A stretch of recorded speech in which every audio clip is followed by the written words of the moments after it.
Bonjour. La leçon d'aujourd'hui portera sur des informations fort pertinentes sur l'utilisation de notre brique. Ces informations sont présentes et sont affichées sur votre écran. Il s'agit d'observer en bas à droite de votre écran, une fenêtre apparaît avec des onglets qui nous affichent d'abord les ports de notre brique, les briques disponibles dans l'environnement et finalement des informations sur notre brique. C'est ici qu'on peut, entre autres, changer le nom de notre brique.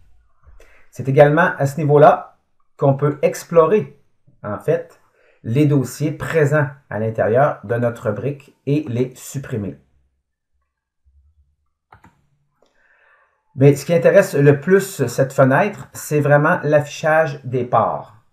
Alors ici, les ports A, B et C sont occupés respectivement par les moteurs moyens et deux gros moteurs. Au niveau des capteurs, les ports 1, 2, 3 et 4 sont affichés par le capteur ultrason, gyroscopique, le capteur de couleur qui est en mode lumière réfléchie et finalement le capteur tactile. Des valeurs sont également affichées au niveau des capteurs. On observe moins 180 au niveau du capteur gyroscopique, 100 pour le capteur de couleur et 7.2 au niveau du capteur ultrason. Ce qui veut dire que nous sommes à 7.2 cm d'un obstacle. Il est possible de réinitialiser ces valeurs-là à 0 dans notre programme. C'est pourquoi j'ai inscrit au début de ce programme-là deux capteurs de couleur jaune, donc qui me donnent de l'information. Je les place en mode réinitialisé, donc ici pour le capteur gyroscopique. Une fois que j'ai sélectionné uniquement ce bloc-là, je m'en viens en bas à droite et je m'en vais exécuter cette seule et unique sélection. Et vous voyez, elle se remet tout simplement à 0. Il en va de même pour les moteurs. Alors, observez les moteurs B et C qui vont changer au niveau des degrés. Voilà. Donc, mon moteur B affiche 270 degrés, alors que le moteur C affiche 265.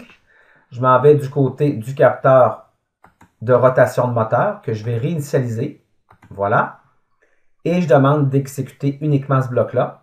Exécuter la sélection. Et tous les moteurs se remettent à 0, peu importe la sélection du port que j'aurai choisi. Et en terminant, c'est ici qu'on peut observer si notre gyroscope s'emballe. C'est-à-dire que lorsque la valeur ne cesse de varier ici, c'est parce que j'ai un problème avec mon gyroscope. Okay? Ce problème-là, on est en mesure de l'observer lorsqu'on va demander un angle quelconque et notre robot ne respectera pas cet angle-là, il va continuer à tourner en cherchant le fameux angle, qui n'arrivera jamais. Alors, lorsqu'il s'emballe comme ça, ce qu'il faut faire, tout simplement, c'est de débrancher notre gyroscope, d'attendre quelques instants et de le rebrancher. Donc, je vous conseille de faire cette action-là avant chaque mouvement de votre robot.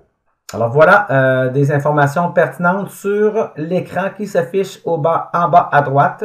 Donc, il ne s'agit pas juste de télécharger et exécuter notre programme, mais également d'aller chercher de l'information fort utile sur nos capteurs et nos moteurs. Voilà, merci.